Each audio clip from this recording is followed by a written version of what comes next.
Ladies and gentlemen, boys and girls, this is Derek once again. I'm back with another installment of Real Nigga Entertainment. And I just figured that I give y'all a sneak peek of the preview of some of the stuff I've been working on lately. And some of the things I've been thinking about is personal hygiene. Yeah, some people walk around here smelling like the back of a garbage truck or something. And I'm starting to realize now that the hardest thing in the world to have to turn to tell your mate is to say, baby, you gotta wash your ass. And there's different ways that you can say it. You can say you gotta wash your ass. You can say you gotta bathe your ass. You can say soap and water is free. But at the end of the day, what you is really telling them is that, baby, you got to wash your ass. And when you tell them that, you have to realize that it's a two-way street. If you're going to tell your mate to wash her ass or his ass, then you have to make sure that you is willing to wash your ass. Now you can let your armpits go for a couple days. You can even maybe let your face go for a day or two, but not your ass. How can you tell your mate, I love you, darling, and you haven't even washed your ass? And I'm not talking about the whole ass. I'm talking about the ass hole. The asshole. You'll be amazed at the amount of pollution that will come in a place the size of a dime, half dollar, or silver dollar. It's amazing the amount of shit and pollution and bacteria and stuff like that that become out the asshole. How in the fuck you're going to 69 with somebody and you haven't even washed your ass? Listen, I want to take it old school. Whenever you are 69ing, the asshole is 1 inch from the nose. So it'd be like this. That's not love. And they quick to say, no one knows. But yes, the nose knows. And another way, and another situation, if you want to love your single life, niggas, don't wear them white boxes. The reason why I say, if you're not single, if you're in a relationship, if you want to save your relationship, do not wear those white boxes. Because at the end of the day, you have a brown smudge that's going right down the middle of it by the longest alligator alley. And your women has got to wash that shit. They're going to look at it and going to be, ugh. Another way to tell you, baby, you need to wash your ass. And I also been wondering about the single life. Sometimes I'll be wondering,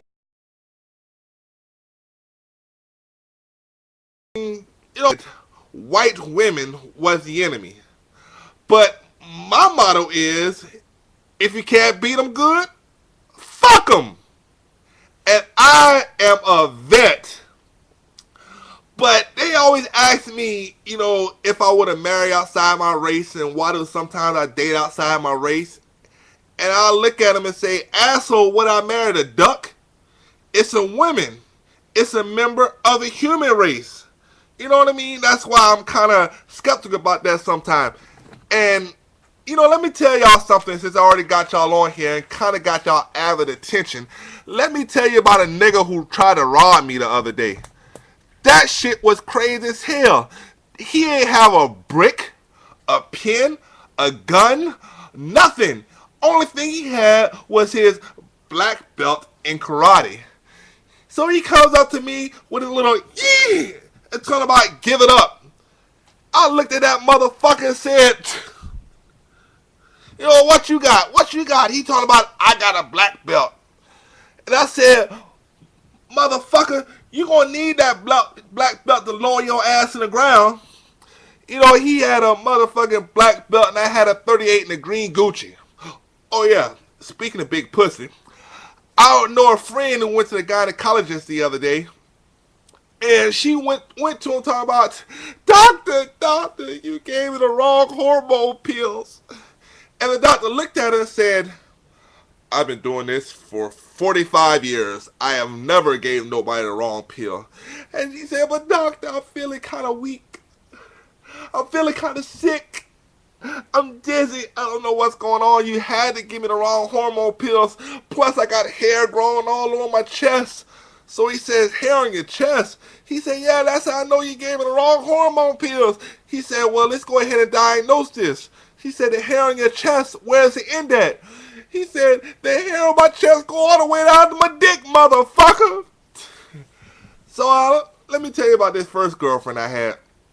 You know, there's real life situations. You know, when we first got together, she was 72 pounds on the size of one. You know, she was real petite. I mean, she was super petite.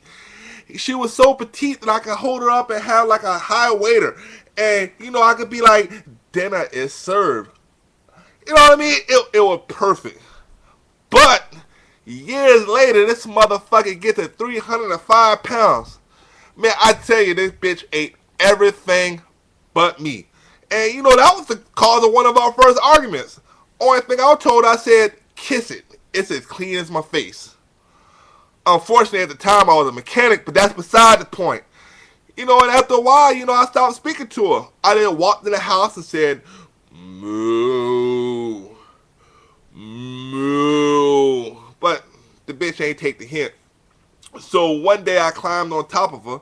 And what the hell y'all laughing at? I see y'all laughing because I climbed on top of a big girl. Man, I had to have a hook, and it took me 15 minutes with a nylon rope to get up on that big bitch. But she looked back at me. She said, "Bear, are you in?" You know, I said, "Shit, I'm in. I'm just finished." Shit, I caught a wrinkle on the way up.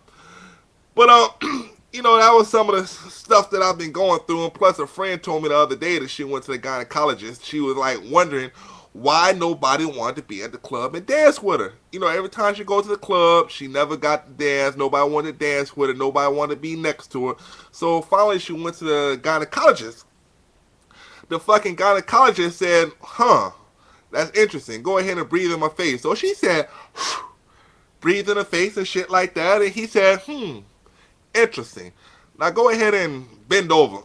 So she bent over, he put on his gloves, and he, you know, he did a little examination, you know, went over here, went over there, checked it out a little bit, got up, took off the gloves, washed his hands. So he said, oh, I know what the problem is. You got Zackley. So she said, Zackley? What the fuck is Zackley? He said that your breath smells exactly like your ass. Exactly. But I do got a question for everybody out there. You know, just kind of curious.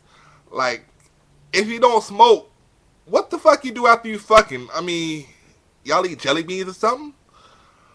You know what I mean? I'm just kind of curious. But speaking of big pussy, a girl asked me the other day for some head. You know, I laughed. I thought that was the funniest shit in the world. You know, because I thought she was bullshitting. I laughed for about an hour till I found out she was serious. And remember I said, big pussies are ugly, but they sure is tasty. I tell you what, if you show me a husband who won't, I'll show you a neighbor who will. Oh yeah, speaking of big pussy, a hoe asked me for $100 the other day. And I looked at her and said, what the fuck? She must think I'm the biggest motherfucking idiot in the world. I could get $50 worth of cocoa butter, and I can hit this son bitch. I could, you know what I mean? I could just hit this son bitch.